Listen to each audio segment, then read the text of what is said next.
Hello friends, welcome back. आज हम इस वीडियो में जो टॉपिक देखने जा रहे हैं वो है diamond cubic crystal structure, perovskite crystal structure और इसी में एक सब टॉपिक है वो है गोल्ड्समिथ टॉलरेंस फैक्टर, जिसको हम टी से रिप्रेजेंट करते हैं।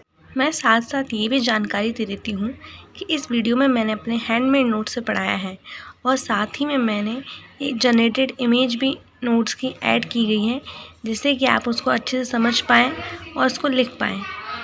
तो सबसे पहले हमारा टॉपिक है डायमंड क्यूबिक क्रिस्टल स्ट्रक्चर्स।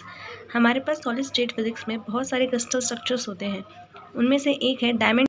तो जो डायमंड क्यूबिक क्रिस्टल स्ट्रक्चर होता है, ये सबसे पहले तो बेस फॉर्म करता है डायमंड्स का, और जितने भी हमारे पास ज़रूरी सेमीकंडक्टर्स होते हैं जैसे कि सिलिकॉन या फिर जर्मेनियम, इन दोनों का ये बेस फॉर्म करता है। जैसे कि जो हमारे पास बाकी क्यूबिक क्रिस्टल स्ट्रक्चर होते हैं उन सब का जो शेप होता है वो क्लोजली पैक्ड होता है, लेकिन हमारे पास डायमंड क्यूबिक क्रिस्टल स्ट्रक्चर ऐसा होता है कि ये ओपनली पैक्ड रहता है कंपैरिजन टू बाकी जितने भी हमारे पास क्रिस्टल लैटिस के स्ट्रक्चर होते हैं। ऐसा इसलिए इसमें पॉसिबल है क्योंकि इसके जो कोवलेंट बॉन्ड्स होते हैं वो स्ट्रॉन्ग होते हैं और इसकी वजह से ये स्ट्रक्चर को होल्ड कर पाते हैं जो ओपन होता है comparatively to others crystal structure. अगर हम इसकी बात करते हैं हम इसको बनाते कैसे हैं, तो इसमें हम दो FCC क्रिस्टल का यूज़ करते हैं। तो एक FCC को हम बेस बनाते हैं और साथ ही जो दूसरा FCC है हमारे पास क्रिस्टल स्ट्रक्चर है उसको हम डायगोनली उसके ऊपर 1/4 शिफ्ट करते हैं। तो जब हम उसको 1/4 शिफ्ट करते हैं तो हमारे पास एक शेप आती है जिसको हम टेट्राहेड्रॉन शेप बोलते हैं, और उसमें जो बॉन्ड्स बनते हैं वो एग्जैक्टली 4 एटम को टच कर रहे होते हैं, यानी एक एटम जो होता है वो बाकी के 4 नेबरहुड एटम्स को टच कर रहा होता है।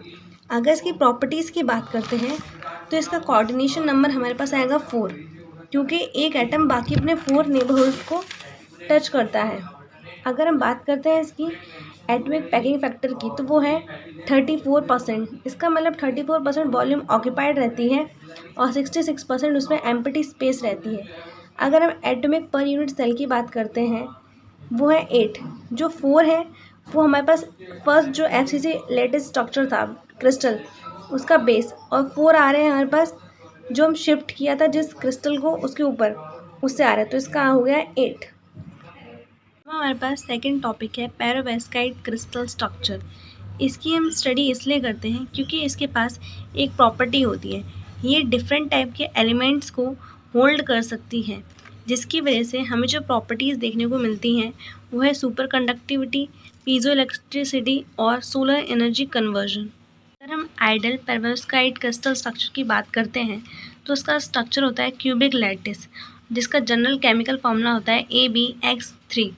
अगर ए की बात करते हैं तो ए हमारे पास होता है कैटायन जो कॉर्नर्स पे रहते हैं, बी भी हमारे पास कैटायन होता है, लेकिन जो ए कैटायन होता है वो लार्ज होता है साइज़ में और जो बी कैटायन होता है वो स्मॉल होता है और वो सेंटर में रहता है, और एक्स यहाँ पर हमारे पास एनायन होता है जो फेस सेंटर पे बैठता है।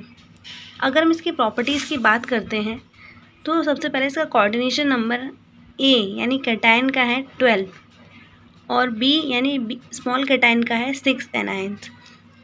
अगर हम एटम्स पर यूनिट सेल की बात करते हैं तो हमारे पास ए का है 1, बी का है 1 और एक्स का है 3, यानी टोटल हमारे पास है 5। अगर इसके एग्जाम्पल की बात करते हैं तो वो है हमारे पास बेरियम टाइटानेट, लेड टाइटानेट और ऐसे ही कैल्शियम टाइटानेट। हमारे पास इसी में एक सब टॉपिक आता है वो है गोल्ड्समिथ टॉलरेंस फैक्टर। इसमें ये होता है कि जैसे कि हम पेरोव्स्काइट क्रिस्टल में डिफरेंट टाइप के एलिमेंट्स का यूज़ कर रहे हैं तो इसकी वजह से जो हमारा स्ट्रक्चर होता है वो डिस्टॉर्टेड बन सकता है। तो गोल्ड्समिथ टॉलरेंस फैक्टर हमें ये बताता है कि कोई स्ट्रक्चर जो है वो स्टेबल है कि नहीं है। तो इसका जो मैथमेटिकली एक्सप्रेशन है वो ये है। अगर हम इसमें बात करते हैं तो यहाँ पर हमारे RA, RB और RX ये हमारे पास आयोनिक रेडियाई होती हैं एटम्स की। अगर हमारे पास T अगर 1 आ रहा है तो इसका मतलब ये है कि हमारा स्ट्रक्चर परफेक्ट है, आइडियल क्यूब है। अगर हमारे पास T जो है वो 0.9 से 1.0 के बीच में आ रहा है तो यानी हमारा जो क्यूबिक है वो स्टेबल है, और अगर 0.9 से कम आ रहा है तो इसका मतलब हमारा जो क्रिस्टल का स्ट्रक्चर वो डिस्टॉर्ट हो चुका है। और अगर क्रिस्टल का स्ट्रक्चर डिस्टॉर्ट हो जाता है तो वो अपनी लोअर सिमेट्रीज़ में चला जाता है, जैसे कि ऑर्थोरोम्बिक या फिर टेट्रागोनल। और जो डिस्टॉर्शन होता है उसकी वजह से ही पैराइलेक्ट्रिसिटी जनरेट होती है। तो यहाँ पर हमारा टॉपिक वीडियो का कंप्लीट होता है। हम नेक्स्ट टॉपिक्स अपने नेक्स्ट वीडियो में कवर करेंगे। Thank you.